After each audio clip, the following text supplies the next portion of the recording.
السلام علیکم ویورز، ہم اپنی سیریز داستان کربلا کے دوسرے حصے میں بات کریں گے ایسے لعنتی کے بارے میں جس نے حکومت کی حرص و ہوس میں حضرت امام حسین علیہ السلام کو شہید کیا۔ اس کا نام عمر ابن سعد تھا۔ اس سے پہلے کہ ہم موضوع کی طرف آئیں، آپ سے التجا ہے کہ چینل کو لائک، شیئر اینڈ سبسکرائب کر دیں تاکہ آنے والی ویڈیوز آپ تک پہنچ سکیں۔ عمر بن سعد، جو کہ حضور پاک صلی اللہ علیہ وآلہ وسلم کے جلیل القدر صحابی حضرت سعد بن ابی وقاص، جو کہ عشرہ مبشرہ صحابہ میں سے تھے اور فاتح ایران تھے، کا بیٹا تھا، لیکن مال و دنیا کی حرص اور اقتدار کی ہوس نے اس بد نصیب کو تباہ کر دیا۔ عمر بن سعد کی ولادت ابن حجر عسقلانی کے مطابق حضور پاک صلی اللہ علیہ وآلہ وسلم کے دور میں، جبکہ بعض روایات کے مطابق اسی سال جس سال حضرت عمر بن خطاب کو شہید کیا گیا پیدا ہوا۔ جب کردوں نے امیوں کے خلاف بغاوت کر کے ہتھیار اٹھائے تو ابن زیاد نے عمر بن سعد کو رے کا گورنر بنا کر 4000 سپاہیوں کے ساتھ ان کردوں کی بغاوت کو کچلنے کے لیے بھیجا۔ رے خراساں کا ایک شہر ہے جو کہ آج کل ایران کا دارالسلطنت ہے، جسے تہران کہتے ہیں۔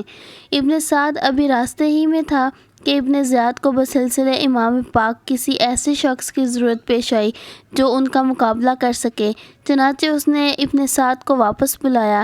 ابن سعد نے کہا کہ پہلے تم امام حسین کا مقابلہ کرو اور بعد میں اپنے عہدہ حکومت پر فائز ہونا۔ ابن سعد نے کہا کہ اللہ تم پر رحم کرے، مجھے اس کام سے معاف کرنا۔ ابن زیاد نے کہا کہ ہاں، معافی کی صرف ایک ہی صورت ہو سکتی ہے کہ تم رے کی حکومت چھوڑ دو اور ہمارا حکم نامہ واپس کر دو۔ ابن سعد نے ان دونوں صورتوں میں سے ایک کو اختیار کرنے کے لیے 1 دن کی مہلت مانگی۔ ابن سعد نے اس بارے میں اپنے دوستوں سے مشورہ طلب کیا۔ سب نے امام پاک کا مقابلہ کرنے سے منع کیا۔ جب حمزہ بن مغیرہ، جو کہ ابن سعد کا بھانجا تھا، کو معلوم ہوا تو کہنے لگا کہ اے ماموں، میں تجھے اللہ کا واسطہ دیتا ہوں کہ حسین علیہ السلام کے مقابلے کے لیے جا کر اپنے رب کی معصیت اور قطع رحمی کا مرتکب نہ ہونا۔ خدا کی قسم، اگر تم اپنی دنیا، اپنے مال و متاع اور روئے زمین کی حکومت سے خارج کر دیے جاؤ تو یہ اس سے کہیں زیادہ بہتر ہے کہ تم اللہ تعالیٰ سے اس حال میں ملو کہ تمہارے ہاتھ حسین کے خون سے خون آلودہ ہوں۔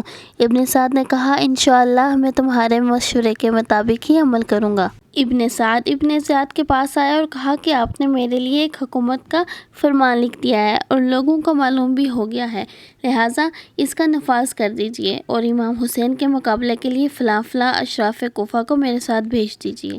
جواب میں ابن زیاد نے کہا کہ چنانچہ ابن سعد 3 محرم الحرام 61 ہجری کو 4000 فوج کے ساتھ امام پاک کے مقابلے میں کربلا پہنچ گیا۔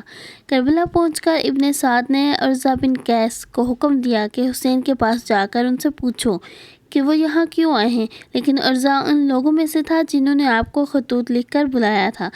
حکم مانتے ہوئے ان کے دشمنوں کو قتل کرو یا اس لشکر کی کمان مجھے دے دو۔